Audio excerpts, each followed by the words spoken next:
హరి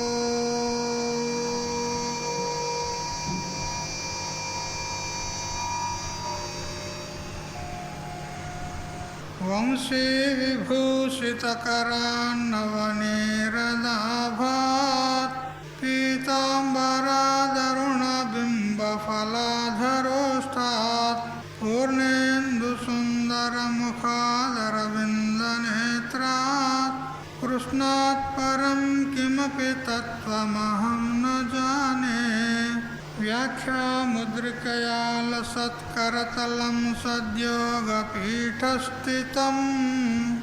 వామే జానుతలే దధానమపరం హస్తం సువిద్యానిధిం విప్రవ్రాతవృతం ప్రసన్నమనసం పాథోరుహాంగద్యుతిం పారాశర్యమతీవ పుణ్యచరితం వ్యాసం స్మరేత్ సిద్ధయే శ్రుతిస్మృతిపురాణానామాలయం కరుణాలయం నమామి భగవత్పాదం శంకరం లోకశంకరం ఈశ్వరో గురురాత్మేతి మూర్తిభేదవిభాగినే వ్యోమవద్వ్యాప్తదేహాయ దక్షిణామూర్తయే నమః యుక్తాహారవిహారాయ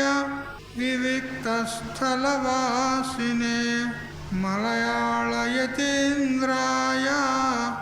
బ్రహ్మనిష్ఠాయతే నమః గీతా భాగవతాద్వైత తత్వామృతస్వరూపిణే గండిక్షేత్రనివాసాయ రామకృష్ణాయతే నమః.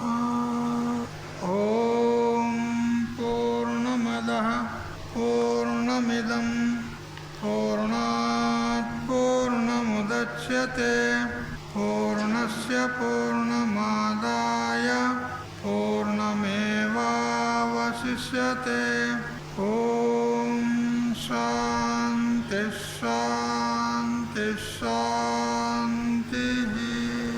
స్వాంత పరికల్పిత బ్రహ్మాండాంతర్వర్తి సకల చరాచర ప్రాణికోట్ల యొక్క అసత్ జడ దుఃఖ మోహాత్మకమైనటువంటి సకల ఉపాధుల కంటే విలక్షణమై సత్తు చిత్తు ఆనంద రూపం చేత స్వయం ప్రకాశమానమై వెలుగొందుచున్నటువంటి ప్రత్యేక అభిన్న పరమాత్మకు సాష్టాంగ ప్రణమిల్లుతూ ఆత్మీయులారా, శ్రీమద్ భగవద్గీత 5వ అధ్యాయము కర్మ సన్యాస యోగం 24 శ్లోకాల పర్యంతం వచ్చాం.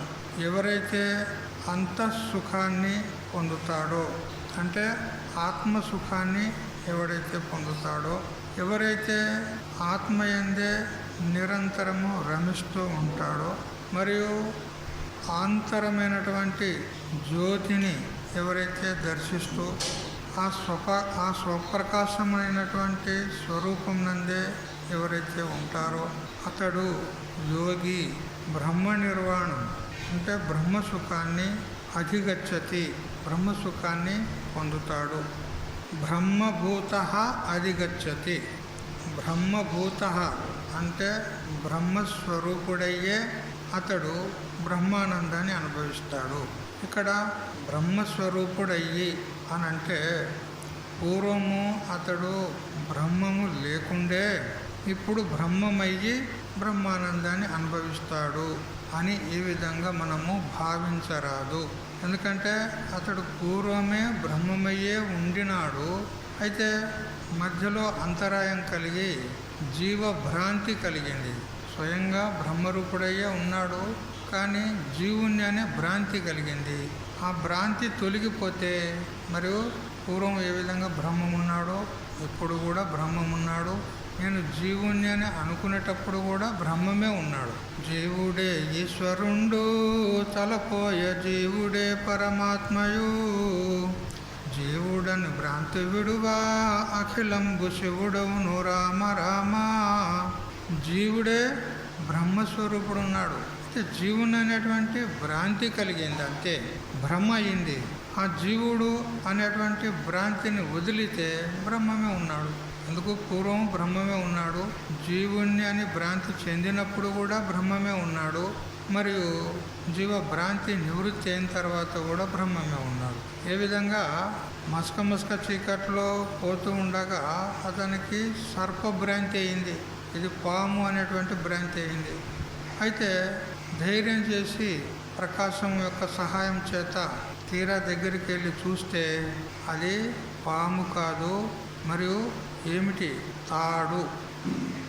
అయితే భ్రాంతి కలిగినప్పుడు కూడా తాడే ఉంది, భ్రాంతి కలగక తొలుత కూడా తాడే ఉంది, భ్రాంతి నివృత్తి అయిన తర్వాత కూడా తాడే ఉంది.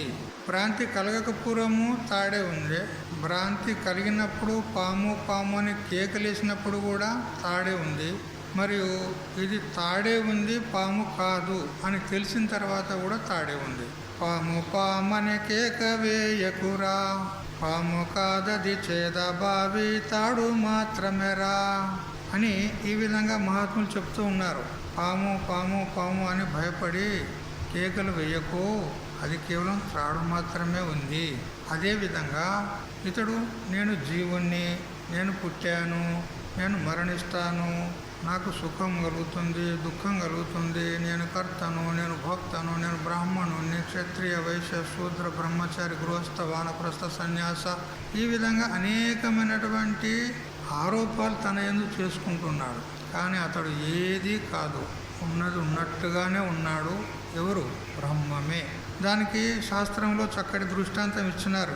శ్రీ గంగాధరేంద్ర సరస్వతి స్వాముల వారు వేదాంత సిద్ధాంత సూక్తి మంజరిలో 42వ శ్లోకంలో చెప్పినాడు. కౌంతేయ ఇవ రాధేయో జీవస్వావిద్యయా పరః.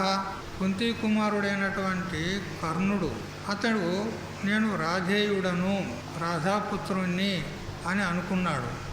ఎందుకంటే అతనికి తెలియదు కదా, నేను కుంతి పుత్రుణ్ణి అని తెలియదు. చిన్నప్పుడే జన్మించగానే కుంతీదేవి అతన్ని గంగా ప్రవాహంలో వదిలేసింది.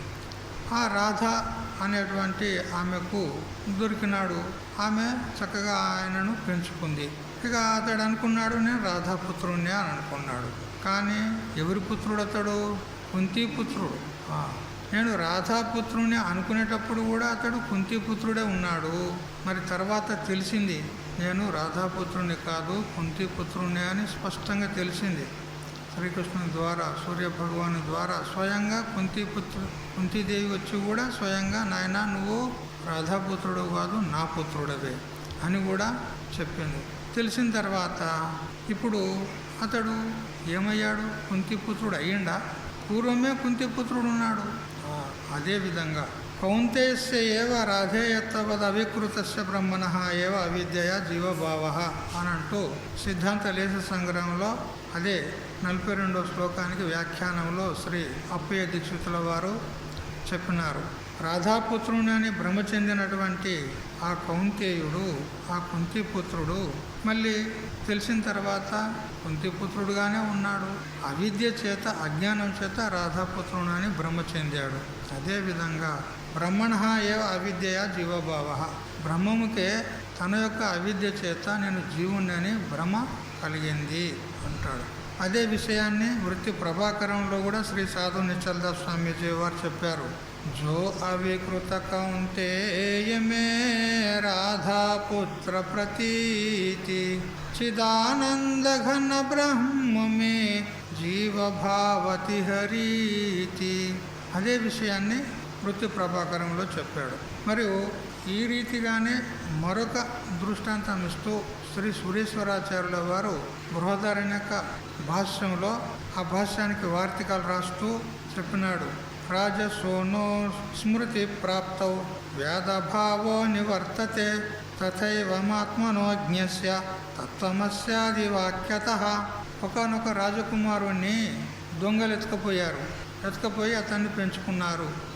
తర్వాత తెలిసింది, నేను ఈ వ్యాధపుత్రుణ్ణి కాదు, ఈ కోయవాని పుత్రుణ్ణి కాదు, నేను రాజపుత్రుణ్ణి అని కదా.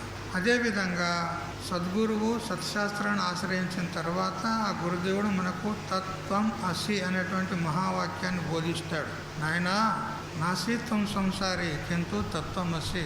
ఆయన నువ్వు సంసారివి కాదురా, జీవుని కాదురా, తత్ త్వం అసి అంటే ఆ పరమాత్మవే నీవై ఉన్నావు అని ఈ విధంగా గురుదేవుడు బోధించిన తర్వాత అతనికి బోధ అయింది, జ్ఞానం కలిగింది. ఏమని? నేను బ్రహ్మమునే, నేను జీవుని కాదు అని. ఈ విధంగా ఇప్పుడు నూతనంగా అతడు బ్రహ్మము కాలేదు, పూర్వమే అతడు బ్రహ్మమై ఉన్నాడు. అదేవిధంగా బ్రహ్మభూతోది గచ్చతి అని మనకు భగవంతుడు శ్లోకం ద్వారా చెప్పినాడు.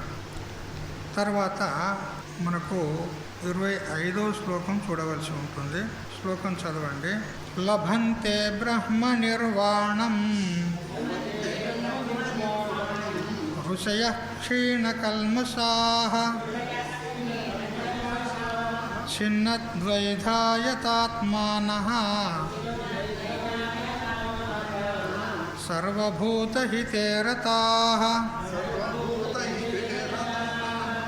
ఎప్పుడైతే అతడు బ్రహ్మస్వరూపుడైతాడో అప్పుడు క్షీణ కల్మషాహ, తన యొక్క కల్మషములు అంటే సకల పాపాలు, ఈ జన్మలో చేసిన పాపాలే కావచ్చు, తెలిసి చేసిన పాపాలే కావచ్చు, తెలియక చేసిన పాపాలే కావచ్చు, అవన్నీ కూడా మరి పూర్వజన్మల్లో అనేక జన్మలు ఇతడు ఎత్తుతూ జన్మిస్తూ మరణిస్తూ ఎన్నో జన్మలు ఎత్తుకుంటూ వచ్చాడు. ఆ జన్మల్లో కూడా తెలిసి తెలియక అనేక పాపాలు చేసి ఉంటాడు. ఆ పాపాలు ఈ వర్తమాన జన్మలోని పాపాలు, సకల పాపాలన్నీ కూడా నశించిపోతాయి. చిన్నద్వైదాహ అంటే ద్వంద్వ ధర్మాలన్నింటినీ కూడా వదిలిపెట్టబడినవాడు. అంటే శీతము, ఉష్ణము, సుఖము, దుఃఖము, లాభము, నష్టము, మానము, అపమానము ఇత్యాది ద్వంద్వ ధర్మాలన్నింటినీ కూడా అతడు సహించి వాటిని జయించిన వాడు ఉంటాడు. మరి యథాత్మానః స్వాధీనమైనటువంటి మనసు కలవాడు. సర్వభూత హితే రతాః సకల భూతాల ఎడల అంటే సకల ప్రాణుల ఎడల ప్రీతి కలిగిన వాడు అయినటువంటి ఋషయః అంటే ఇంద్రియాతీతమైనటువంటి జ్ఞానమును పొందినటువంటి ఋషులు. ఋగతౌ అంటే జ్ఞానాన్ని పొందినటువంటి వారు ఏమవుతారు? బ్రహ్మ నిర్వాణం రుచ్యతి. బ్రహ్మ నిర్వాణం అంటే సుఖం, బ్రహ్మ సుఖాన్ని పొందుతారు.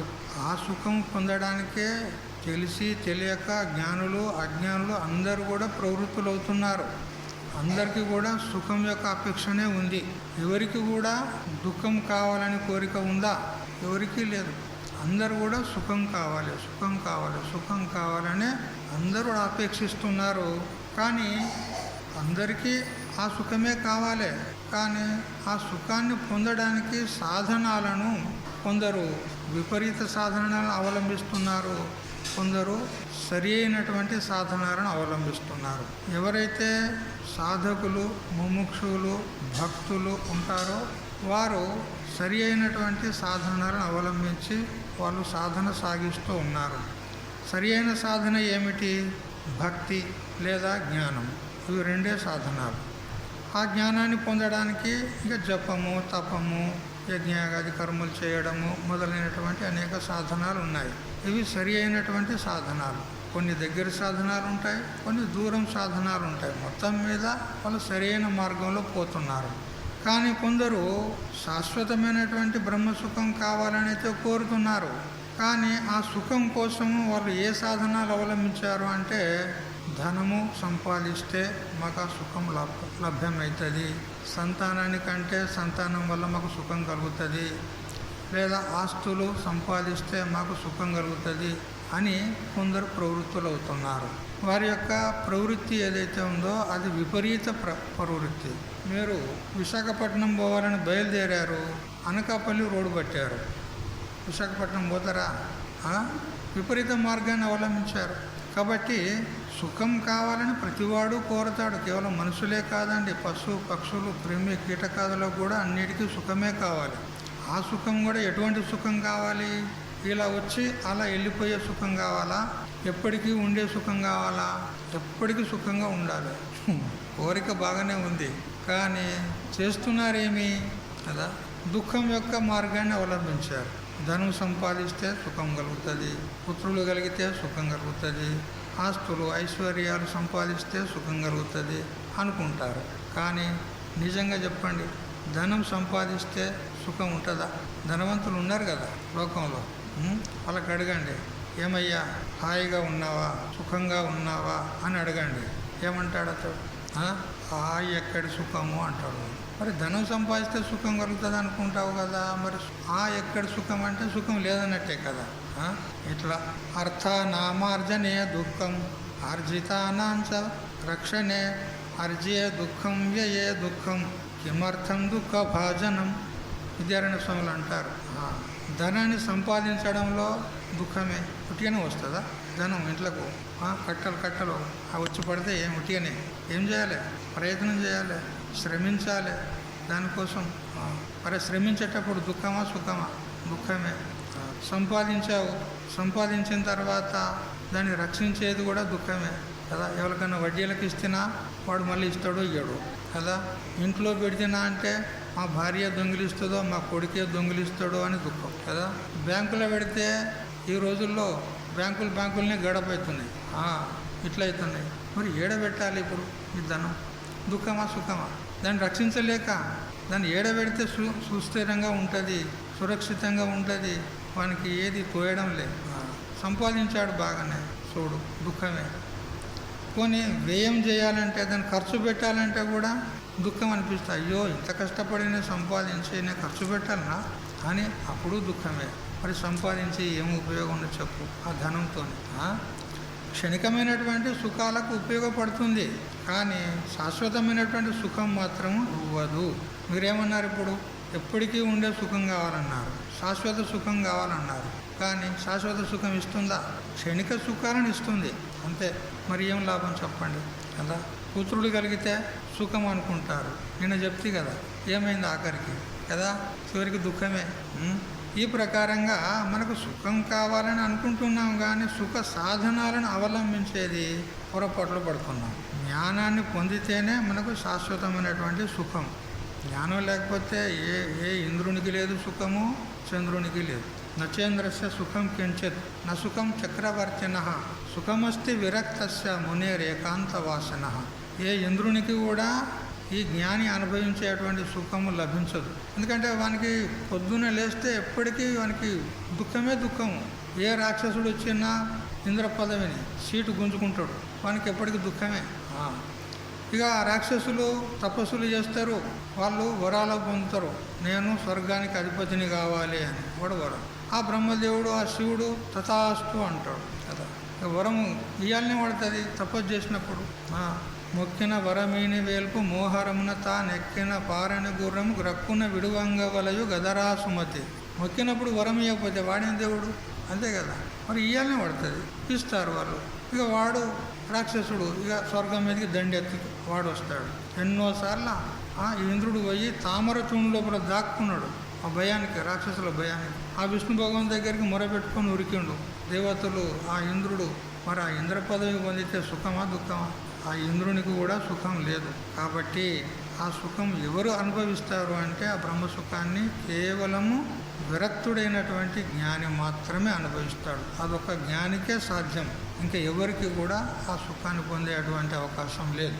అందువల్ల అతడు బ్రహ్మ సుఖాన్ని పొందుతాడు అని చెప్తున్నారు. ద్వంద్వాలను సహించినటువంటి వాడు ఉంటాడు, తన మనస్సును స్వాధీనం చేసుకున్నవాడు ఉంటాడు. మన మనసు స్వాధీనమైతే జగత్తే మన అధీనంలో ఉంటుంది. మనసుకు మనం అధీనంలో అయిపోయినాం అనుకో, మనం జగత్తుకు దాసులం కావాల్సి వస్తుంది. మనసు మన అధీనంలో ఉన్నది ఆ ఆత్మచింతన చేయడానికి, భగవత్ చింతన చేయడానికి అనుకూలిస్తుంది అని అంటే ఇక మనకు పొందాల్సింది ఏమీ లేదు ప్రపంచం లోపల. ప్రపంచమే మనకు దాసు కావాలి అంతే. అందుకని మనసును జయించడం అంటే ఏంది? మనసులో ఉన్నటువంటి అభిమానాన్ని, రాగద్వేషాలను, కామక్రోధాదులను వీటిని జయించడమే మనసును జయించినట్టు అంతే.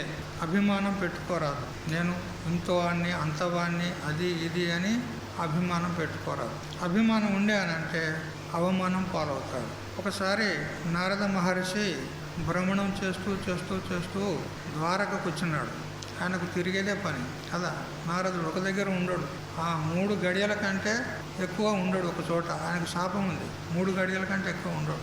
ఆ 3 గడియల్లోనే 3 లోకాలకు అగ్గిపెట్టిపోతాడు కదా. ఆయన పనే అది. అయితే మనం అనుకుంటాం నిజంగా ఈ నారద మహర్షికి ఇదే పని, హాయిగా మందికి అగ్గిపెట్టిపోయేదేనా అని మనం అనుకుంటాం. కానీ ఆయన లోక కళ్యాణం కోసమే చేస్తాడు. ఏ పని చేసినా ఆయన చేసే ప్రతి పని వెనుక లోక కళ్యాణమే ఉంటుంది. మనం అనుకుంటాం అట్లా, కానీ ఆయన అట్లా చేయడు. ఎందుకంటే ఆయన భగవద్భక్తుడు. నారదుడు అంటే సామాన్యుడు కాదు కదా. అయితే ద్వారకకు వచ్చినాడు. వచ్చి కృష్ణునికి కలిసినాడు, నమస్కారం చేసినాడు. ఆ తర్వాత ఆయనకు 8 మంది పట్టపురాణులు ఉన్నారు కదా. రుక్మిణీదేవి, సత్యభామ, కాళింది, జాంబవంతి మొదలైన అందరూ. వాళ్ళ దగ్గర కూడా ఒకసారి పోయి దర్శనం చేసుకుందామని అలా సత్యభామ దగ్గరికి వెళ్ళినాడు. సత్యభామ దగ్గరికి వెళ్ళిన తర్వాత ఆమె మంచి రాజోచితమైనటువంటి రాజకన్య కాబట్టి అన్ని మర్యాదలన్నీ తెలిసింది కాబట్టి మహాత్ముడు నారదుడు వచ్చాడని చక్కగా అతనికి ఆదరపూర్వకంగా ఉన్నత ఆసనం వేసింది. అతనికి పాదపూజ చేసింది. చక్కగా ఏమైనా పానీయాలు వగైరా అవసరం అంటే అవి అందజేసింది. ఆ తర్వాత ఆమె నారద మహర్షిని ఒక మాట అడిగింది. ఏమనంటే, చూడు, ఈ 8 మంది భార్యల లోపల నేనే కృష్ణుని అత్యధికంగా ప్రేమిస్తాను. మిగతా వాళ్ళంతా ప్రేమించరు. అయితే నాకు జన్మల్లో కూడా నాకు కృష్ణుడే భర్త కావాలి. అలాంటి ఉపాయం చెప్పు ఏదన్నా ఉంటే. ఇది ఒక్క జన్మ కాదండి, ఎన్ని జన్మలైనా సరే నాకు కృష్ణుడే భర్తగా ఉండాలి. అటువంటి ఉపాయం చెప్పండి అని నారద మహర్షిని అడిగితే ఆయన అన్నాడు, చూడు, అత్యంత ప్రియమైనటువంటి వస్తువును దానం చేసినట్లయితే ఆ వస్తువు మళ్ళ జన్మలో నీకు ప్రాప్తమవుతుంది. మరి చెప్పండి, మీకు అత్యంత ప్రియమైనటువంటి వస్తువు ఏదో అది ఇప్పుడు దానం చేయండి. దానం చేస్తే అదే వస్తువు మీకు జన్మల్లో ప్రాప్తమవుతుంది. అంటే ఇప్పుడు ఏమని కోరింది ఆమె? నాకు కృష్ణుడే జన్మల్లో పతిగా ఉండాలి, అతడే నాకు అత్యంత ప్రియుడు అని. కాబట్టి ప్రపంచంలో నాకు ఏ వస్తువు కూడా అంతగా ప్రీతికి లేదు, నాకు కృష్ణుడే ప్రియుడు అన్నారు. మరి అయిన దానికి దానం చెయ్యి. ఆ కృష్ణుని దానం చేస్తే నీకు జన్మల్లో ఆ కృష్ణుడే పతిగా అవుతాడు. అంటే ఆమె వెనుక ముందు విచారం చేయలే. నాకు జన్మల్లో శ్రీకృష్ణుడే పతి అవుతాడు కదా, అయిన దానికి దానం చేస్తా అని దానం చేస్తా అంటే ఆయనని ఎవరు తీసుకుంటారు? ఆ కృష్ణుని దానం చేస్తా అంటే ఎవరు తీసుకుంటారు? ఎవరికి ఇచ్చినా నాకు వద్దా. అప్పుడు చివరికి ఎవరైతే ఉపాయం చెప్పినారో ఆయనకే ఇవ్వాల్సి వచ్చింది. ఎవరు చెప్పినారు? నారదుడు. ఆ నారదునికే ఆయన సంకల్పం తీసుకున్నది. చేతిలో జలం తీసుకొని, నేను నా ప్రియమైనటువంటి పతిని నీకు అర్పణం చేస్తున్నాను అని సంకల్పం చేసి దానం చేసింది. దానం చేసిన తర్వాత దానం చేయబడినటువంటి వస్తువు ఎవరిది అవుతుంది? ఇప్పుడు ఎవరికైతే మనం దానం చేస్తున్నామో వాళ్ళ సొమ్మే అవుతుంది. అది ఎప్పుడు మన సొమ్ము కాదు, అది దానం చేసినవి అయిపోయింది కదా. అప్పుడు నారదుడు కృష్ణుని తీసుకొని పోతున్నాడు. స్వామి, మా కృష్ణుడు. ఏ అమ్మా, మా కృష్ణుని ఎందుకు ఎక్కడ తీసుకుపోతున్నావు? అయ్యో, ఇప్పుడే దానం చేసావు కదా, సంకల్పపూర్వకంగా వేదోక్త మంత్రాలతో నాకు దానం చేసినవా లేదా? అందుకని ఇప్పుడు ఎవరి సొమ్ము? కృష్ణుడు. నా సొమ్ము, నాకు అధికారం ఉంటుంది కృష్ణుని మీద. ఇప్పుడు నీకు అధికారం ఉండదు. నువ్వు దానం చేసినవి అయిపోయింది, ఇప్పుడు ఆ వస్తువు మీద నీకు అధికారం లేదు, అందుకని తీసుకుపోతున్నా. అయ్యో స్వామి, అట్లా చేయకు, నీకు ఇంత పని అవుతుంది అనుకోలే. అరే, దానం చేసేటప్పుడే విచారం చేయాలి కదా. ఎప్పుడైతే మనం దానం చేస్తామో ఆ వస్తువు వారిదే అయిపోతుంది. అది మరి నువ్వు కృష్ణుని దానం చేసినావు కాబట్టి కృష్ణుడు నారదుని వాడైపోయాడు. అతని మీద నారదునికి అధికారం ఉంటుంది. అందుకని నేను తీసుకుపోతాను అంటాడు. అయ్యో స్వామి, అంత పని చేయకు అని బ్రతిమలాడుతుంది. అంత లోపల మిగతా కాళింది, జాంబవతి వాళ్ళందరూ కూడా పరుగున వచ్చారు. అయ్యో, సత్యభామ మన మొగన్ని, మన భర్తను దానం చేసిందంట. అని వాళ్ళు వచ్చారు. వాళ్ళు వచ్చి వారు కూడా బతిమలాడుతున్నారు నారదుని, అయ్యో మా భర్తను మాకి, మా భర్తను మాకి. ఒక సత్యభామకి అధికారం ఉంటుందా మా భర్త మీద? మేమందరం ఉన్నాం, మాకు కూడా అధికారం ఉంటుంది. అందుకని మేము ఇయ్యం. ఆమె దానం చేస్తే చేసుకుని కాక, కానీ మేము దానం చేసినామా భర్త మీద మాకు అధికారం ఉంటుంది, మా భర్తను మాకు ఇచ్చిపో. అయితే అమలారా, ఒక వినతి, ఒక విజ్ఞప్తి ఏంటంటే, ఇప్పుడు మీ అందరికీ కూడా కృష్ణుని మీద అధికారం ఉంటుంది. సరే, అయితే ఇప్పుడు ఆ సత్యభామ తన వంతు భాగాన్ని దానం చేసింది. సత్యభామ కూడా అధికారం ఉంది కదా ఇంత దగ్గర. ఇప్పుడు తన వంతు భాగాన్ని కృష్ణునిలో దానం చేసింది. మీ భాగాన్ని మీరు తీసుకుపోండి, ఆమె భాగాన్ని నాకు ఇచ్చేయండి. కృష్ణునిలో భాగాలు చేయండి కదా, మీ భాగాలు మీరు తీసుకుపోండి. సత్యభామ దానం చేసింది కదా, ఆమె భాగాన్ని నాకు ఇచ్చేయండి అంటే ఎట్లా ఇస్తారు? ముక్కలు చేసేదా అతన్ని? వాళ్ళ కాలు వాళ్ళ చెయ్యి ముక్కలు చేసి వాళ్ళ భాగం వాళ్ళు తీసుకుపోయేదా? తీసుకుపోవడానికి రాదు. అందుకని నేను తీసుకుపోతున్నాను, మీకు ఎవరికి అధికారం లేదు అని అంటే, అయ్యో కృష్ణ నారద అంత పని చేయకు అని ఏడుస్తున్నారు, గోల చేస్తున్నారు.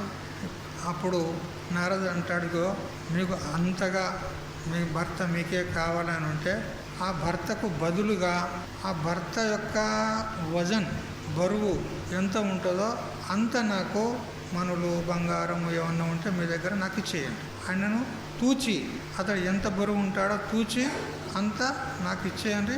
బంగారం నేను తీసుకుపోతా, మీ బంగారం మీకే ఉంటుంది. ఏది? కృష్ణుడు. ఇది మంచిగా ఉంది ఉపాయం అనుకున్నాను. సత్యభామ అప్పుడు నా దగ్గర తక్కువ ఉందా ధనం? మా నాయన సత్రాజిత్తు ఆయనే శమంతకమని ఇచ్చాడు. ఆ శమంతకమని దాని గుణం ఏంటంటే రోజు 100 మణుల బంగారం ఇస్తుంది. అది దాని గుణం అట్లా ఉన్నది. నా దగ్గర తక్కువ ఉందా? కృష్ణునికి ఎంత వదనం, ఎంత బరువు ఉంటాడు ఆయన, ఇంత తెచ్చేస్తే అయిపోయా, మస్తున్నాయి నా దగ్గర అని అంత తరాజు, అదేమో త్రాసు తీసుకొచ్చారు, నిలబెట్టారు. ఒకవైపు ఆ కృష్ణుని కూర్చుండబెట్టారు, మరొక వైపు బంగారం, మణులు, మాణిక్యాలు ఏమేమి ఉన్నాయి అన్నీ తెచ్చి పెడుతున్నారు. ఎంత తెచ్చి పెట్టినా కానీ కృష్ణుని పక్కకున్నటువంటి ఆ త్రాసు అది లేవడం లేదు, కిందికే ఉంటుంది. అయిపోయి ఇక తన దాసీలకు చెప్పింది, తీసుకురండి ఏమున్నాయి అన్నీ తీసుకురండి, మొత్తం ఆ ధనాగారంలో ఏమేమి ఉన్నాయి మొత్తం తీసుకొచ్చాను పెట్టినా. అదేం లేస్తలేడు. మొత్తము ఆ ధనాగారంలో ఉన్నటువంటి మనులు మాణిక్యాలు బంగారం అంతా పెట్టినా అది లేస్తలేదు. అప్పుడు తన ఒంటి మీద ఉన్నటువంటి సొమ్ములు కూడా అన్నీ తీసి దానిలో పెడతాను, అయినా లేస్తలేదు. ఇక ఎట్లా కావాలి? ఇక అప్పుడు చేతులు పిసుకుంటాను, కాయగారు కసగారు కదా, ఏం చేయాలి ఎట్లా చేయాలి? ఇంత బంగారం పెట్టినా ఈ కృష్ణుడికి ఇంత బరువు ఉన్నాడా? చూస్తే గింతే ఉన్నాడు. ఆశ్చర్యం. అప్పుడు ఇక ఎవరో ఒకరు దాసి పోయి రుక్మిణి దగ్గరికి పోయి చెప్పారు, అమ్మ ఏమున్నది, ఆ కృష్ణుని సత్యభామ దానం చేసింది, ఆ నారదుడు తీసుకుపోతుంటే ఇక వాళ్ళందరూ మళ్ళీ బతిమలాడితే ఆ కృష్ణుని బరువు ఎంత ఉండదో అంత బంగారమే అని ఆయన అంటే, ఇక సత్యభామ తన ఉన్నదంతా బంగారం అంతా త్రాసులో వేసినా కానీ కృష్ణుడు లేస్తలేడు అని అన్నాడు. ఇక లేస్తలేడంటే సరిపోను బంగారం ఇయ్యనట్టే కదా, ఇవ్వకపోతే కృష్ణుని మళ్ళీ తీసుకొని పోతాడు అంతే. సరిపోను బంగారం ఇవ్వాలి అంతే, ఇస్తలేరు, అది లేస్తలేరు. అందుకని కృష్ణుడు మళ్ళీ నారదునితో పోవాల్సిందే, ఇక మీకు దక్కడు అని రుక్మిణితో చెప్పేసరికి అప్పుడు ఆమె వస్తుంది. ఆమె శ్రీ మహాలక్ష్మి యొక్క అవతారం, ఆమెకు అంతా తెలుసు. ఇదంతా ఒక నాటకం ఆడుతుండు, శ్రీకృష్ణుడే నాటకం ఆడుతుండ అని ఆమెకు తెలుసు. ఇదంతా నారదుని కాదు, కృష్ణుని లెక్క నాటకం ఇదంతా. ఆయన నారద నువ్వు ఇట్లా ఒక నాటకం ఆడు అని ఆయనకు అప్పచెప్పిండు ఆ నాటకం పాత్ర. కానీ మూల సూత్రధారి ఈయనే, కృష్ణుడే. అప్పుడు ఆమెకు తెలుసు. అప్పుడు ఆమె వచ్చి అంటది, ఏమే పిచ్చిదానా సత్యభామ, ఈ బంగారంతో తూగుతాడా ఆ పరమాత్మ? అతనికి ఈ అహంకారము, ఈ ఆస్తులు, ఐశ్వర్యాలు, ఇవి భూషణాలు ఇవి పనికిరావు. ఆయనకు కావాల్సింది కేవలం ప్రేమ, భక్తి, అది కావాలి అతనికి. భావభూకి దేవ్ అని మరాఠీలో అంటారు. భగవంతుడు అన్నం కోసం ఆకలి అతనికి కలగదు, మన యొక్క ప్రేమ ఆకలి కలుగుతుంది అంట అతనికి. మనం ఇచ్చే ప్రేమను అతడు ఆశిస్తాడు. అందుకని పిచ్చిదానా నువ్వు ఎంత పని చేసినావు, వెనక ముందు విచారం చేయాలనా లేదా అని చెప్పి ఒక తులసి పత్రం తీసుకొని ఆ తరాజులో వేసింది. తులసి ఆకు, ఒక ఆకు తరాజులో వేసింది, వెంటనే చేసింది. చూసారా? అంటే భగవంతునికి మనం ఏమి ఇవ్వాలి? ప్రేమ, భక్తి, అది ఇవ్వాలి. మన అభిమానం అహంకారం కాదు.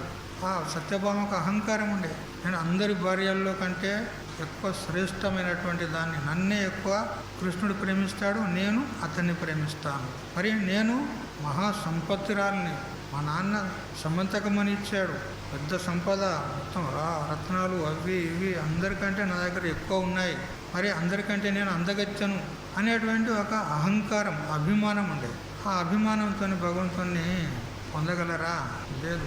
అందుకని అంతఃకరణంలో మన మనసులో ఉన్నటువంటి అహంకారాన్ని తీసేయాలి. అది తీసినప్పుడే భగవంతుడు మనకు పొందబడతాడు, భగవంతుడు ప్రాప్తిస్తాడు. అందుకని మన మనసును జయించాలంటే ఏం చేసేది? మన మనసులో ఉన్నటువంటి అహంకారాన్ని, అభిమానాన్ని జయించాలి. అంటే అభిమానాన్ని తొలగించుకోవాలి, నిరభిమానంగా ఉండాలి. ఏ విధంగా? ఆంజనేయుడు ఉంటాడు చూడండి, రామచంద్రుని ముందు దీనంగా, నీ దాసుని నేను కేవలం నీ పాదదాసుని మాత్రమే, నేనేమీ కాదు అని ఏ విధంగా దీనంగా ఉంటాడో అట్లా మనం భగవంతుని ముందు, గురువుల ముందు దీనంగా ఉండాలి. కొందరు మహాత్ముల దగ్గరికి వస్తారు, మేము ఇట్లా చేసినాము, అట్లా చేసినాము, మేము ఆ మహారాజును తీసుకొచ్చి పెద్ద పెద్ద కార్యక్రమాలు చేస్తాము, ఈ మహారాజును తీసుకొచ్చి లక్షల ఖర్చులు పెట్టినామండి, మేము తక్కువ కాదు, లక్షల మందికి భోజనాలు పెట్టినాము, అది ఇది అని చెప్పుకుంటారు. మహాత్ముల దగ్గరికి వచ్చి చెప్పుకోవచ్చా? వాడు ఎంత చేస్తే మాత్రం మహాత్మునికి ఏమన్నా నీ మీద ఇంప్రెషన్ పడుతుందా? మూర్ఖుడు వీడున్నాడా అనుకుంటాడా? మా గురువు ఒక ఆయన ఉండే, గృహస్థుడు, వాళ్ళు భక్తులు వచ్చి ఇట్లా చెప్తుంటే కేవలం వింటూ ఉండేది. మేము ఇట్లా చేసినాం, అట్లా చేసినాం అని చెప్తూ ఉంటే వింటూ ఉండేది. వినుకుంటూ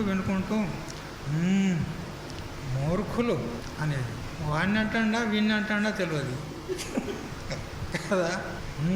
నాలాయక్ అనేది, నాలాయక్ అంటే పనికిరానివాడా, మూర్ఖుడా అన్నట్టు. అంటే వాడు అనుకునేది నేను ఎవరి గురించి అయితే చెప్తున్నానో వాడిని నాలాయక్ అంటున్నాడని ఈయన అనుకునేది, కానీ ఈయన మాత్రం వీణ్ణే అనేది ఎదురుగుండు. అట్లా అంటే మహాత్ముల ముందు అదంతా ఏం కీమత్ ఏం ఉండదు, అదంతా నువ్వు ఎవడన్నా ఉండు, నువ్వు చక్రవర్తి అయితే ఉండు, నా దగ్గరికి వస్తే కిందనే ఊకోవాలి అంతే, కుర్చీలు ఏమి వేయం మేము. అది మహాత్ముల యొక్క స్థితి ఉంటుంది. కాబట్టి మనం ఏం చేయాలి? ఇప్పుడు మన మనసును శుద్ధం చేసుకోవాలి, మన మనసును అల్కగా చేసుకోవాలి కదా. ఏ విధంగా మురళి అంత అల్కగా ఉంటుంది, ఖాళీ ఉంటుంది, అట్లా మన మనసును ఖాళీ చేసుకోవాలి. ఈ కామక్రోధాదులు కానీ, రాగద్వేషాదులు కానీ, ఈ అభిమానం కానీ ఏది కూడా మనం ఉంచుకోరాదు. అప్పుడే మనము భగవంతునికి ప్రీతిపాత్రులం అవుతాం. లేకపోతే భగవంతుడు అనుకుంటాడు, ఇప్పుడు మా మహారాజు అన్నట్టు నాలే మూర్ఖులు అంటాడు అంతే. ఈ ప్రకారంగా కామక్రోధ లభతే బ్రహ్మ నిర్వాణం ఋషయ క్షీణకల్మషాహ అన్నాడు. పాపాలన్నీ పోగొట్టుకునే వాళ్ళు, పాపాలన్నీ నశింపజేసుకున్నటువంటి వాళ్ళు మహాత్ములు, వాళ్ళు బ్రహ్మ నిర్వాణం, బ్రహ్మసుఖాన్ని పొందుతారు అని చెప్పినారు. త్రాటిని చూసినప్పుడు కల్పిత సర్పము మటుమాయమైనట్లు కదా. మసక చీకట్లో త్రాడును చూసినప్పుడు అది ఉన్నది తాడే, కానీ పాము అనే భ్రాంతి అవుతుంది. కానీ తాడు జ్ఞానం ఎప్పుడైతుందో అప్పుడు సర్పం మాయమైపోతుంది కదా. అట్లా అధిష్టానమైనటువంటి పరబ్రహ్మం యొక్క జ్ఞానం మనకు కలిగినప్పుడు ఈ మిథ్యా ప్రపంచం ఏదైతే ఉందో, ఈ దేహాదిక ప్రపంచం అంతా కూడా ఇది మాయమైపోతుంది. అంటే ఎక్కడ పోతుంది? జ్ఞానం కలిగిన తర్వాత మహాత్ములకు ప్రపంచం కనపడదా? వాళ్ళు ఉన్నదే ప్రపంచంలోనే ఉన్నారు. ప్రపంచం మాయమైపోతే వాళ్ళు ఎక్కడ పోతారు? అంటే దాని తాత్పర్యం ఏంటంటే ప్రపంచ రూపంలో కనపడకుండా అతనికి బ్రహ్మ రూపంలో గోచరిస్తుంది. చూడు, ఆ జాతర లోపల చక్కెరతోని బొమ్మలు చేసి అమ్ముకుంటారు కొంతమంది కదా. చిన్నపిల్లలు ఆ బొమ్మలను చూసి మురిసిపడి కొంటారు కదా. అయితే ఆ పిల్లవానికి ఇది చిలుక, ఇది కోతి, ఇది ఫలానా అనే దృష్టి ఉంది వానికి. కానీ ఆ బొమ్మలు అమ్ముకునేవానికి ఏం దృష్టి ఉంది? ఇదంతా చక్కెర, పంచదార దృష్టి అతనికి ఉంది. కానీ ఈ పిల్లవానికి ఏం దృష్టి ఉంది? ఇది చిలుక, ఇది కోతి, ఇది ఫలానా అని దృష్టి ఉంది. చూడు, వస్తువు ఒకటే, ఉన్నది పంచదార, కానీ దృష్టి చూడు, వాని దృష్టి వేరే ఉంది, ఇతని దృష్టి వేరే ఉంది. అట్లా అజ్ఞాని దృష్టి ఎట్లా ఉంటుందంటే ఈ నామరూప ప్రపంచం, ఇది పశువు, పక్షి, క్రిమి, కీటక, మనుషు, చెట్టు, చేమ అనేటువంటి దృష్టి అజ్ఞానికి ఉంటుంది. కానీ జ్ఞానికి అంతా బ్రహ్మమే, సర్వం కల్విదం బ్రహ్మ అనేటువంటి దృష్టి జ్ఞానికి ఉంటుంది. కాబట్టి ఎప్పుడైతే అధిష్టాన బ్రహ్మజ్ఞానం అవుతుందో అతనికి ఇప్పుడు ప్రపంచం కనపడదు. ఏం కనపడుతుంది? బ్రహ్మమే కనపడుతుంది. అట్లా ప్రపంచ దృష్టి పోయి బ్రహ్మ దృష్టి అతనికి వస్తుంది. ప్రపంచోపశమమైనటువంటి ఆ స్థితిని మోక్షం అన్నారు. ప్రపంచం కనపడకుండా అయిన స్థితి ఏదైతే ఉందో అదే మోక్షము. ఎందుకు? అతనికి సర్వత్రా బ్రహ్మ దర్శనమే అవుతుంది. మరి బ్రహ్మ దర్శనం అయిందంటే బ్రహ్మనే మోక్ష స్వరూపం. మరి బ్రహ్మను దర్శిస్తున్నాడంటే అతడు మోక్షాన్ని పొందినట్లే. ఆ స్థితి అందరికీ రాదు సుమా అంటాడు. అది ఎవరికి ప్రాప్తమవుతుంది అంటే ఋషులకే ప్రాప్తమవుతుంది, తపస్విలకే ప్రాప్తమవుతుంది, అందరికీ ప్రాప్తం కాదు. కాబట్టి అయితే ఋషులు అంటే ఎవరు? ఇంత పొడుగు గోళ్ళు పెంచుకున్న వాళ్ళు, ఇంత పెద్ద జడలు పెంచుకున్న వాళ్ళు, గడ్డం పెంచుకున్న వాళ్ళు, ఇంత దొడ్డు రుద్రాక్ష మాలలు వేసుకున్న వాళ్ళు, వాళ్ళ ఋషులు, వాళ్ళ తపస్సులు అంటే వాళ్ళు కాదు. వాళ్ళకి ఏం చూడడానికి వేషభూషణాలతో తపస్విల్లా కనపడుతున్నారు, వాళ్ళు కాదు అంటారు. మరి ఎవరు? ఎవని అంతఃకరణములో వాని సకల పాపాలన్నీ కూడా నష్టమైపోయినాయో, ఎవని యొక్క మనస్సు ప్రపంచమునందు ప్రవృత్తి అగుట లేదో, విషయాల వైపుకు వెళ్ళటం లేదు, ఎవరి అంతఃకరణంలో విషయాసక్తి లేదు, నిరంతరం ఎప్పుడు బ్రహ్మమునందే రమిస్తూ ఉంటాడో అతడు ఋషి. కేవలం ఈ వేషభూషణాలతో ఋషి కాదు. అతనికి ఈ వేషభూషణాలు ఉంటే ఉండుగాక, లేకుంటే లేకుండుగాక అతడు ఎవరైనా కాదు. మీరు కూడా గృహస్థులు ఉన్నారు, మీరు ఆ స్థితిని చేరుకున్నట్లయితే మీరు కూడా ఋషులే, మీరు కూడా తపస్సులే. ఆ స్థితిని పొందాలి. వశిష్ఠ మహర్షి అంటాం మనం కదా, వశిష్ఠ మహాఋషి.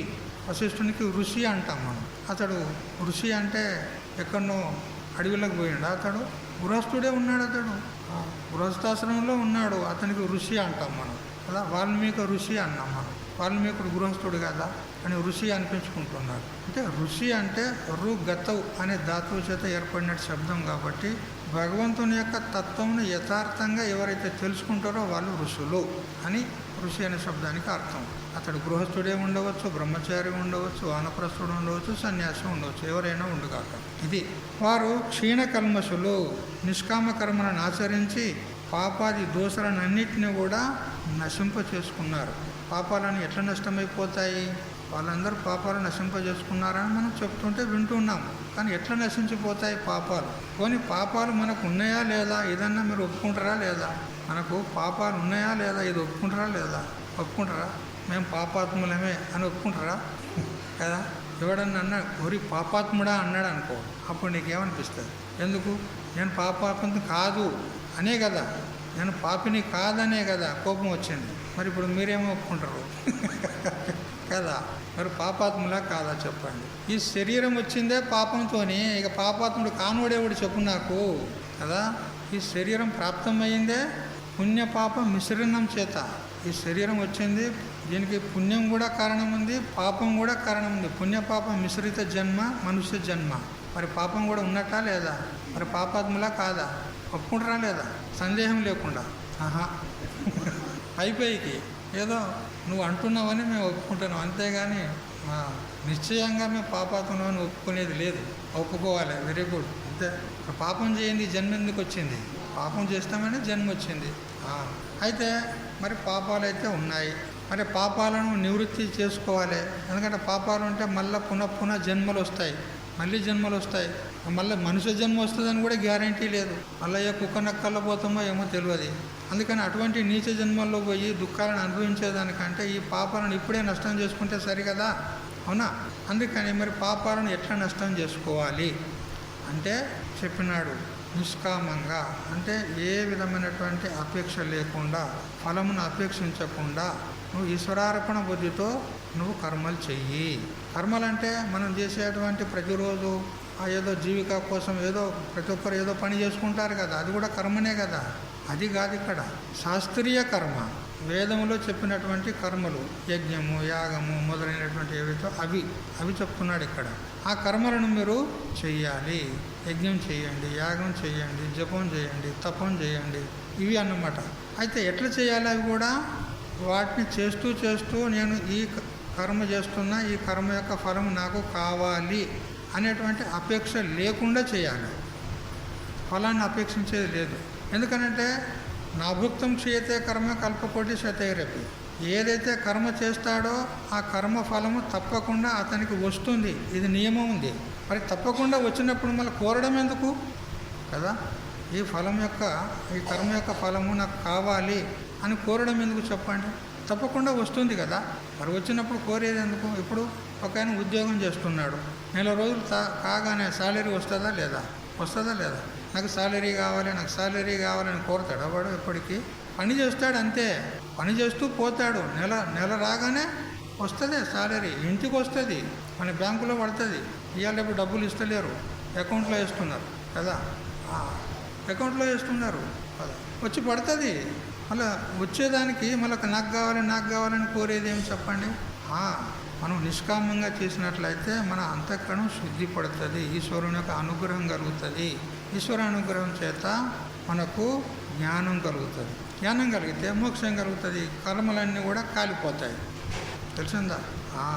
సర్వం జ్ఞాన ప్లవేనైవ వృజనం సంతరిష్యసి. ఇప్పుడే చెప్పాడు ఇంతకు పూర్వం పోయిన అధ్యాయంలో కదా.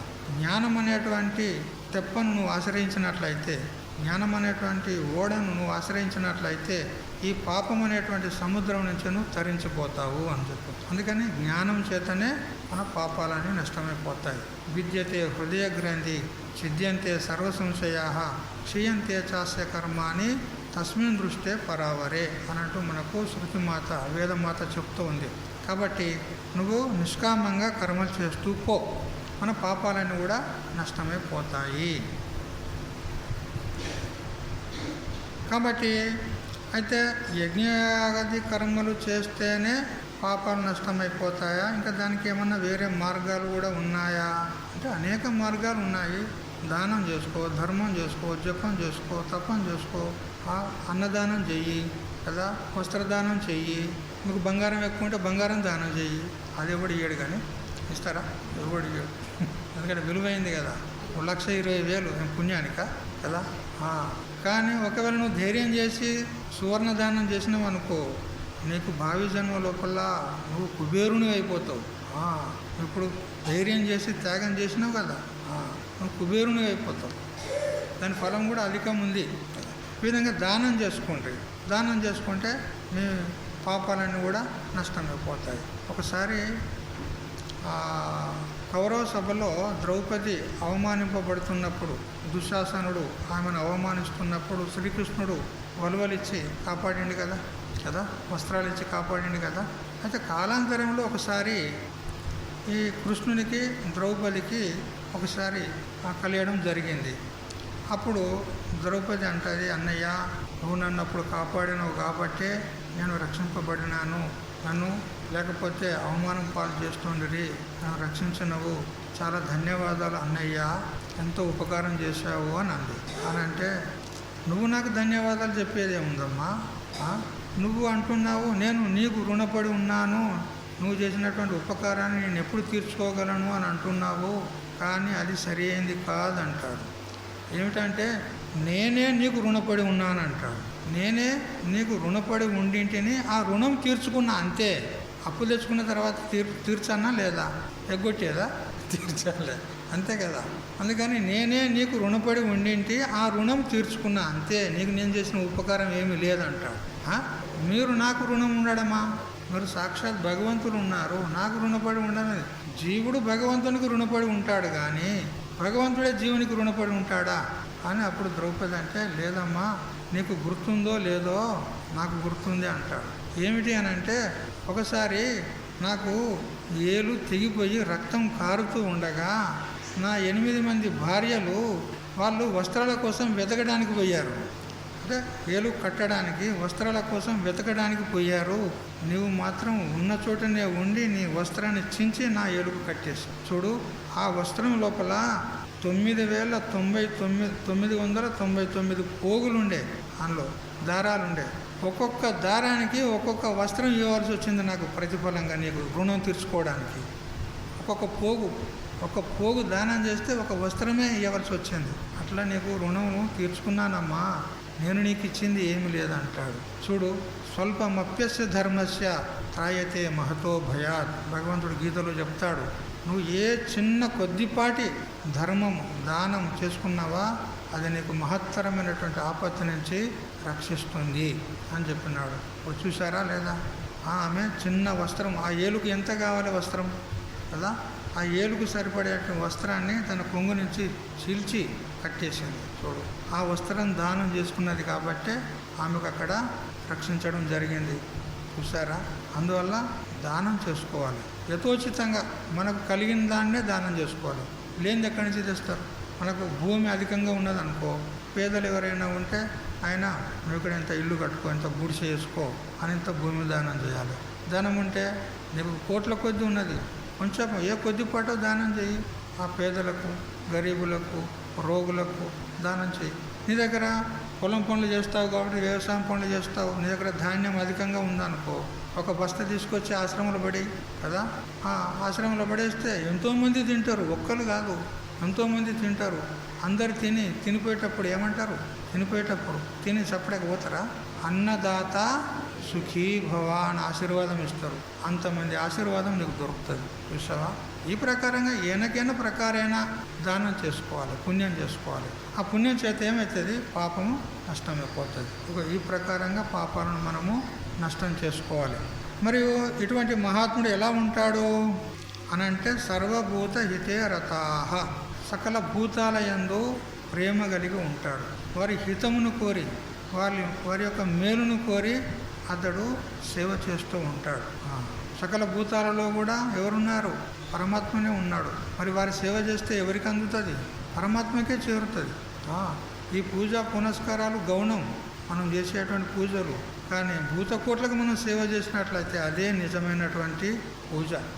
ప్రియ వాక్యస్య ప్రధానేన సర్వే తుష్యంతి జంతవః తస్మాత్ తదేవ వక్తవ్యం అని చెప్పినాడు కదా. మనం ఏ సహాయం చేయలేకున్నా, ఏమి వారికి ధనము ధాన్యం ఇచ్చి మనం సహాయం చేయలేకున్నా కానీ వాళ్ళతో ప్రేమగా మాట్లాడు. ప్రేమగా మాట్లాడినంత లోపల వాళ్ళ మనసు ప్రసన్నమవుతుంది. ప్రసన్నమయ్యి వాళ్ళ యొక్క అనుగ్రహం మనకు కలుగుతుంది. వాళ్ళకు కీడు చేయకు. కీడు చేయకున్నా కానీ నువ్వేం చేయాలంటే వాళ్ళతో ప్రేమగా మాట్లాడు. చూసావా? వాళ్ళకు ధనము ధాన్యం ఇచ్చి పెద్దగా నువ్వు రక్షించేది అక్కర్లేదు కదా, పెద్దగా ఉపకారం చేసేది అక్కర్లేదు. కీడు చేయకపోతే సరిపోతుంది, ప్రేమతో మాట్లాడితే సరిపోతుంది. వాళ్ళంతనే వాళ్ళు ప్రసన్నులవుతారు.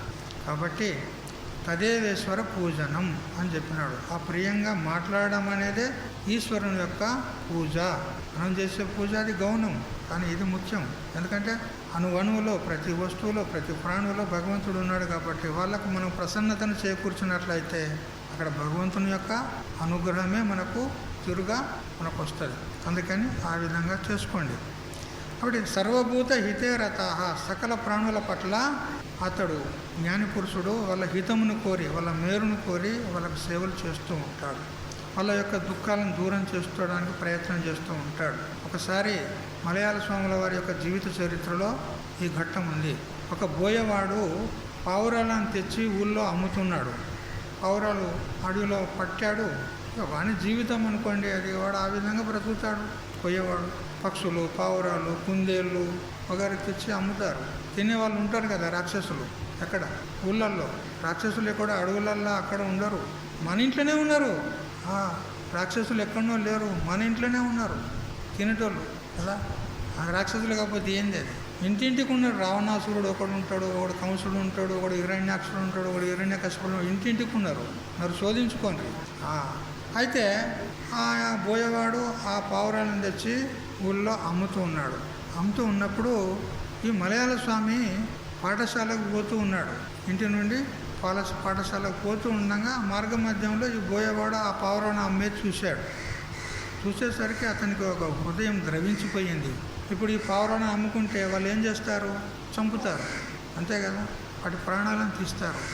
అయ్యో, అవి ఏం పాపం చేసినాయి? ఆ బోయేవానికి ఏమైనా పాపం చేసినాయా పక్షులు? లేదా తినేవానికి ఏమైనా పాపం చేసినాయా? చూడండి, వీళ్ళకే అంటారు అనిమిత్త శత్రువు. ఏం పాపం చేయలే అవి, కానీ వాళ్ళకు శత్రువు అయిపోయినాయి. ఇప్పుడు ఏం చేయాలి? ఈ పక్షులను రక్షించాలి అనుకున్నాడు. వెంటనే తిరిగి ఇంటికి వెళ్ళాడు.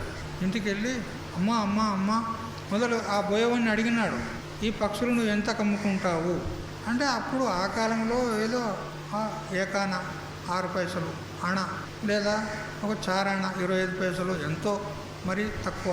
అప్పుడు ఆ బోయవాన్ని దాని వెల అడిగినాడు. ఆ పౌరాల జంట యొక్క వెల అడిగి ఇంటికి వెళ్ళాడు. ఇంటికి వెళ్ళి అమ్మ దగ్గరికి వెళ్ళి అమ్మ అమ్మ నాకు ఒక అణ పైసలు కావాలి. పుట్టిన నుంచి కూడా మలయాళ స్వామి తల్లిని ఒక పైసా అడిగినవాడు కాదు. ఏం అవసరం అతనికి? భోజనమా అమ్మ పెడితేనే ఉన్నది కదా. ఇంకేం కావాలి? వస్త్రాలా ఇస్తూనే ఉన్నారు. ఇంకేం కావాలి పిల్లవానికి? ఒక్క పైసా కూడా అడిగినవాడు కాదు. అయితే తల్లి విచారం చేసింది, నా కుమారుడు పుట్టిన నుంచి ఇదివరకు పైసలను ఒక్క పైసా కూడా అడిగినవాడు కాదు. ఈరోజు 6 పైసలు అడుగుతున్నాడంటే ఏదో మహత్తరమైన ప్రయోజనం ఉంటుంది అని విచారం చేసి ఎందుకు అని అడగకుండానే వెంటనే 6 పైసలు తీసిచ్చింది. ఆ పైసలు తీసుకొని పరుగున పరిగెత్తుకుంటూ వచ్చి ఆ బోయవానికి ఇచ్చి ఆ పౌరాలను తీసుకున్నాడు. తీసుకొని వాటికి తాళ్ళు కడతాడు కదా, ఆ తాళ్ళను విప్పి ఆ పౌరాలను ఆకాశంలో ఎగరేశాడు. అప్పుడు అతనికి ఎంత ఆనందం కలిగిందంటే ఈ పక్షులను నేను రక్షించాను కదా అని ఆనందం కలిగింది. అది మహాత్ములలో ఉండేటువంటి గుణం. ఇట్లా ఉండాలి. సర్వభూత హితేరతాహ అనేటువంటి గుణము మహాత్ముల్లో ఉంటుంది. తర్వాత 26వ శ్లోకం చూడండి. కామక్రోధ వియుక్తానాం యతీనాం యతచేతసాం అభితో బ్రహ్మ నిర్వాణం వర్తతే విదితాత్మనాం. కామక్రోధ వియుక్తానాం కదా. కామము, క్రోధము ఉపలక్షణంగా ఇంకా రాగము, ద్వేషము మరియు అసూయ, ఈర్ష మొదలైనటువంటి ఏవైతే ఆసురీ సంపత్తి మన అంతఃకరణంలో ఉంటుందో వాటిని అన్నిటిని కూడా వదిలిపెట్టబడినటువంటి వారు ఉంటారు మహాత్ములు. మరి యతచేతసాం, చేతస్ అంటే మనసు, దాన్ని యత అంటే ప్రయత్నం చేత స్వాధీనం చేసుకున్నటువంటి వారు ఉంటారు. మరి విదితాత్మనాం, విద జ్ఞానే అంటే తెలిసినటువంటి వారు, అంటే ఆత్మతత్వాన్ని తెలిసినటువంటి వారు ఉంటారు. మరి యతీనాం అంటే ప్రయత్నశీలునైనటువంటి సన్యాసులు. బ్రహ్మ నిర్వాణం అంటే బ్రహ్మానంద రూపమగు మోక్షమును అభితః అంతటను వర్తతే ఉంటున్నది. అంటే వారు ఎటు చూసినా కానీ ఏది చూసినా కానీ ఆ బ్రహ్మానందాన్ని అనుభవిస్తారు. ఎందుకంటే వారు కామక్రోధాలను వదిలిపెట్టారు, మనసును స్వాధీనంలో ఉంచుకున్నారు. మరి ప్రయత్నశీలునైనటువంటి సన్యాసులు అయిపోయినారు, అన్నిటిని వదులుకున్నారు కదా. ఇప్పుడు వారికి ప్రాపంచికమైనటువంటి వస్తువుల పట్ల ఏ వస్తువు కూడా ఇది నాకు కావాలి అనేటువంటి కోరిక లేదు, ఏది కూడా అపేక్ష లేదు. అదే మనకు పరమశాంతికి హేతు. మన అంతఃకరణంలో ఏ విధమైనటువంటి కోరికలు లేకుండా ఉంచుకుంటే చాలు, అప్పుడే మనకు పరమశాంతి, బ్రహ్మానందం. అందుకే ఈ 2వ అధ్యాయంలో 55వ శ్లోకంలో చెప్పినాడు, ప్రజహాతి యదా కామాన్ సర్వాన్ పార్థ మనోగతాన్ ఆత్మన్యేవాత్మనా తుష్ట స్థిత ప్రజ్ఞస్తదోచ్యతే అని చెప్పినాడు. అంటే మన మనసులో, మన అంతఃకరణలో ఉన్నటువంటి కోరికలన్నింటినీ కూడా ఒక్కటి లేకుండా వదిలిపెట్టాలి. అప్పుడే స్థితప్రజ్ఞుడు అనబడతాడు, అప్పుడే పరమశాంతిని పొందుతాడు అని చెప్పినాడు. అందుకని మన మనసులో ఏ కోరికలు లేకుండా ఉంచుకోవడమే అదే పరమశాంతికి హేతువు. ఎందుకనంటే మన మనసులో కోరికలు ఉన్నాయి అనుకోండి, అప్పుడు మన మనసు స్థిరంగా ఉంటుందా చెప్పండి? ఉండదు, చంచలం ఉంటుంది. ఆ కోరిక ఏ వస్తువు గురించి అయితే మనకు కోరుతున్నామో ఆ వస్తువును పొందే అంతవరకు మనకు స్థిర చిత్తత ఉండదు, చంచలం. అది కావాలి, అది పొందాలి, అది ఎలా పొందాలి, ఎక్కడ ఉంటుంది, ఏ విధంగా పొందాలి, అదే చింతన నడుస్తూ ఉంటుంది, స్థిరం ఉండదు బుద్ధి. కానీ కోరికలే లేకపోతే బుద్ధి స్థిరం ఉంటుంది, చంచలం ఉండదు. ఇక ఎప్పుడైతే స్థిర చిత్తం కలుగుతుందో అప్పుడు మన స్వరూపభూత ఆనందము మనకు అది ప్రతిఫలితమయ్యి అనుభవానికి వస్తుంది. ఏ విధంగా అద్దము స్థిరంగా ఉన్నప్పుడే మన ముఖం యొక్క ప్రతిబింబం అందులో చక్కగా కనపడుతుంది. అట్లా మన అంతఃకరణం ఎప్పుడైతే కోరికలు లేకుండా స్థిరపడుతుందో అప్పుడే మన స్వరూపభూత ఆనందము అనుభవానికి వస్తుంది. కాబట్టి మన మనసులో ఏ విధమైనటువంటి కామక్రోధాదులు కానీ రాగద్వేషాదులు కానీ కోరికలు కానీ ఏవి కూడా ఉంచుకోరాదు అంటారు కదా. మొన్ననే ఒక ఆయన అనే కదా, ఏ మనిషి లేడు కోరికలు లేనోడు అని ఒక ఆయన అన్నాడు. నిజమే అది కదా, సత్యమే ఉంది. ఏ మనిషి అయినా కోరికలు లేనోడు ఉంటాడా చెప్పండి, మీరే చెప్పండి. మీకు ఏ కోరికలు లేవా? ఉన్నాయా లేదా? ఏమేమి కోరికలు ఉన్నాయి చెప్పండి. చెప్పరు. లోపల ఉంటాయి అన్నీ. చెప్తే ఏమనుకుంటారు అని చెప్పరు. ఉంటాయా లేదా? కొడుకు పెళ్ళి కావాలనో, లేదా పెళ్ళి అయితే సంతానం కాలేదు నా కొడుకు, ఒక కాయ కాస్తే మంచిగుండు అని అనిపిస్తుంది, అంతే కదా. లేకపోతే గరీబులో ఉన్నాం, ధనం కావాలి, ఏ భగవంత మాకు కోటీశ్వరుని చెయ్యి అని కోరుతాం వాడిని. ఇది కోరికలు అన్నమాట. ఇట్లా ఉంటాయి కోరికలు. కోరికలు లేనివాడు ఎవడు చెప్పు. కానీ భగవంతుడు అంటాడు ఏ కోరిక ఉంచుకోవద్దని అంటాడు. అది సాధ్యమా? సాధ్యం లేదు. అది ఎప్పుడు సాధ్యం కాదు. నీకు మోక్షం ఆశే లేదు ఇక, అంతే. నువ్వు కోరికలు లేకుండా ఉంటేనే మోక్షము. కోరికలు పెట్టుకున్నావంటే ఇక మోక్షం ఆశ పడకు. ఇక మోక్షం లేదు. జన్మించడం మరణించడం, జన్మించడం మరణించడం కదా. భగవంతుని దగ్గర పోయి కోరుకుంటారు వీళ్ళంతా. నాకు ఇది కావాలి, అది కావాలి, అది కావాలి, ఇది కావాలని కోరుకుంటారు. తెలివికల్లోడు వీడు, ఈ జీవుడు కదా, చాలా తెలివికల్లోడు. ఒకసారి ఒక ముసలమ్మ, అతనికి ఒక కొడుకు, గరీబ్ వాళ్ళు, ఏమీ లేదు వాళ్ళకు, ఏదో ఇంత పూరి గుడిసె ఉన్నది అంతే. ఇక ఆ పిల్లవాడు ఆ కొడుకు ఏదో ఆ కాయ కష్టం చేస్తాడు, ఆయనతో దాంతో వాళ్ళు జీవనం గడుపుకుంటూ ఉంటారు అన్నమాట.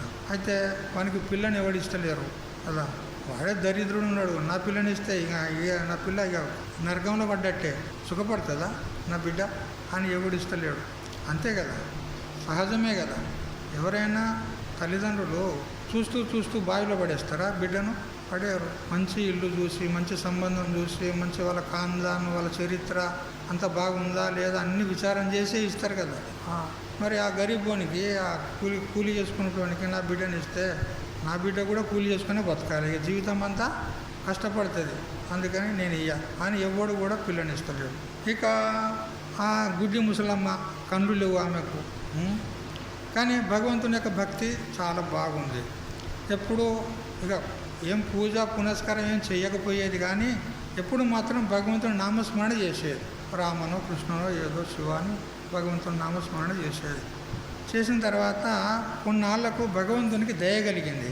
అయ్యో పాపము, ఏ గుడ్డి ముసలమ్మ అహోరాత్రులు నా నామస్మరణ చేస్తుంది కదా, ఈమెకు ఏమన్నా నేను సహాయం చెయ్యాలి, అంతే కదా. ఇప్పుడే చెప్పుకున్నాం కదా, మొక్కిన వరం ఈయన వేల్పు కదా. మనం భగవంతుని ప్రార్థన చేసి అతని గురించి తపస్సు చేస్తుంటే ఆయన మనకు వరం ఇవ్వకపోతే ఆయనేం దేవుడు అనుకున్నాడు. అయితే ఆమెకు ఏదైనా వరం ఇవ్వాలి అని వచ్చినాడు. వస్తే అప్పుడు అమ్మ, నీ యొక్క తపస్సుకు, నీ నామస్మరణకు నేను చాలా మెచ్చినాను, నీకు ఏదైనా వరం ఇవ్వాలని వచ్చినాను, నువ్వు ఏదైనా వరం కోరుకో అమ్మా అని ఆ భగవంతుడే వచ్చి స్వయంగా అడిగినాడు. అడిగితే ఆ ముసలమ్మ ఏం కోరాలి ఇప్పుడు? మన కొడుకు పెళ్ళి కావాలి, ధనం కావాలి, వద్దా? పెళ్ళి కావాలి. కానీ ఆమె అట్లా అడగలే, మహా తెలివి కలరా. ఆమె ఏం చేసిందంటే, హే భగవంత, చూడు, నా మనుమడు బంగారు పళ్ళెములో భోజనం చేస్తుండగా నా కళ్ళతో చూడాలి. చూసారా ఎంత తెలివి కలది. నా మనుమడు బంగారు పళ్ళెంలో భోజనం చేస్తుండగా నా కళ్ళతో చూడాలి అంటే ఇప్పుడు ఎన్ని వరాలు వచ్చినాయి ఇందులో చెప్పండి. నా కళ్ళతో చూడాలంటే ఆమె గుడ్డిది, నాకు కళ్ళు రావాలి. నా మనవడు అన్నప్పుడు కొడుకు పెళ్ళి కావాలి, కొడుకు పెళ్ళి అయితే మనవడు వస్తాడు, కొడుకు పెళ్ళి కావాలి, మళ్ళీ కొడుకు పుట్టాలి, మళ్ళీ బంగారు పళ్ళెం అంటే శ్రీమంతులం ఉండాలి, శ్రీమంతుడైతేనే బంగారు పళ్ళెంలో తింటాడు, అంతే కదా.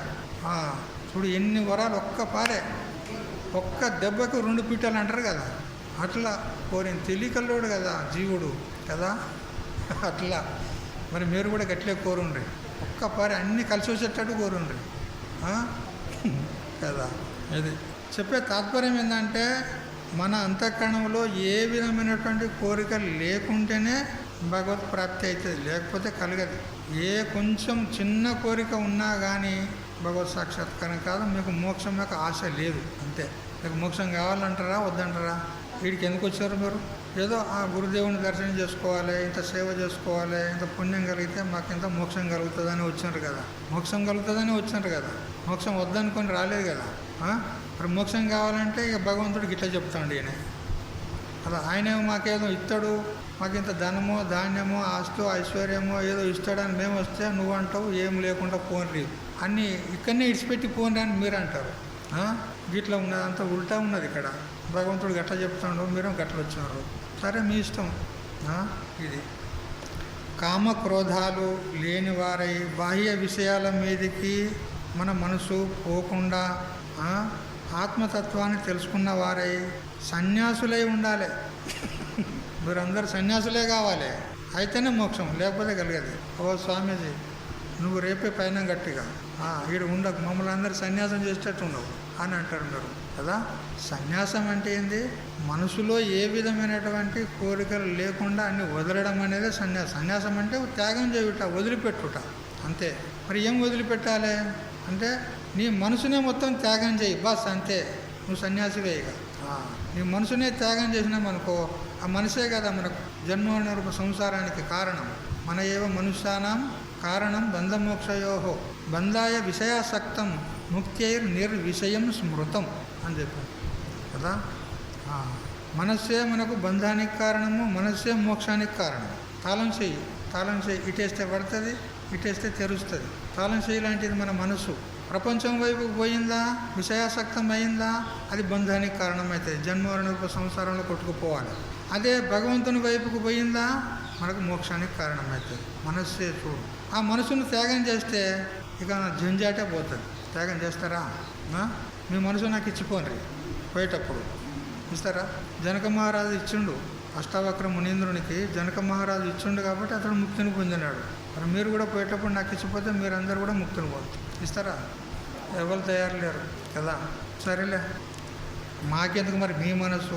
ఆ మీ మనసు లోపల ఎన్ని ఉన్నాయో అవి మేము తీసుకొని నిద్ర పెట్టుకోవన్నా. సంసారం నిద్ర పెట్టుకొని వచ్చారు మీరంతా. అది మాకు ఇచ్చిపోతే మీ అందరి సంసారం మేము పోయాలి పడుతుంది. వద్దు నాయన, మీ మనసు వద్దు, ఏమొద్దు కదా.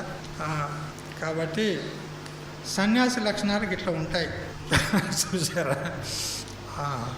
తర్వాత ఇంకా 3 శ్లోకాలు ఉన్నాయి, టకాటక చదివేయండి. స్పర్శాన్ కృత్వా బహిర్బాహ్యాన్ చక్షుశ్చైవాంతరే భ్రువోః ప్రాణాపానౌ సమౌ కృత్వా నాసాభ్యంతరచారిణౌ యతేంద్రియమనో బుద్ధిః మునిర్మోక్షపరాయణః విగతేచ్ఛా భయక్రోధో యస్సదా ముక్త ఏవ సః భోక్తారం యజ్ఞతపసాం సర్వలోకమహేశ్వరం సుహృదం సర్వభూతానాం జ్ఞాత్వా మాం శాంతిమృచ్చతి. ఈ 3 శ్లోకాలు తర్వాత వచ్చే అధ్యాయానికి ఇవి భూమిక. ముందు ఆత్మ సంయమ యోగం అని ముందు 6వ అధ్యాయం వస్తుంది. ఆ అధ్యాయానికి ఇది భూమిక, అవతారికలాగా ఉందన్నమాట. ముందు యోగశాస్త్రానుసారంగా మన మనసును ఏ విధంగా సంయమనం చేయాలి. ఇప్పుడు మనం చెప్పుకున్నాం కదా, మన మనసును అదుపులో పెట్టుకోవాలి, మన స్వాధీనంలో ఉంచుకోవాలి. ఎట్లయితుంది మనసు స్వాధీనం ఎట్లయితుంది అని అంటే యోగశాస్త్రాన్ని అనుసరించి ఆ మనసును స్వాధీనం చేసుకునేటువంటి ఉపాయాలు చెప్తాడు. మనం ఆత్మ సంయమ యోగము అంటాడు. ఆత్మ అంటే అక్కడ మనస్సు అని అర్థం. ఆత్మ అంటే మన స్వరూపం కాదు. ఆత్మ సంయమ యోగం అంటే మనస్సును సంయమనం చేయుట, మనసును స్వాధీనపరుచుకొనుట, మనసును అదుపులో పెట్టుకొనుట, మనసును వశంలో పెట్టుకొనుట ఆత్మ సంయమ యోగం. అది చెప్తాడనమాట. అయితే దానికి ఈ శ్లోకాలు భూమికలాగా ఉంటాయి. వాటి యొక్క విశ్లేషణ మనం సాయంత్రం చేసుకుంటూ 6వ అధ్యాయాన్ని ప్రారంభం చేసుకుందాం. హరి ఓం తత్సత్. ఇంతటితో 5వ అధ్యాయము ఉపసంహరింపబడింది. ఓం సహనావతు సహనౌ భునక్తు సహ వీర్యం కరవావహై తేజస్వినావధీతమస్తు మా విద్విషావహై. ఓం శాంతి శాంతి శాంతి.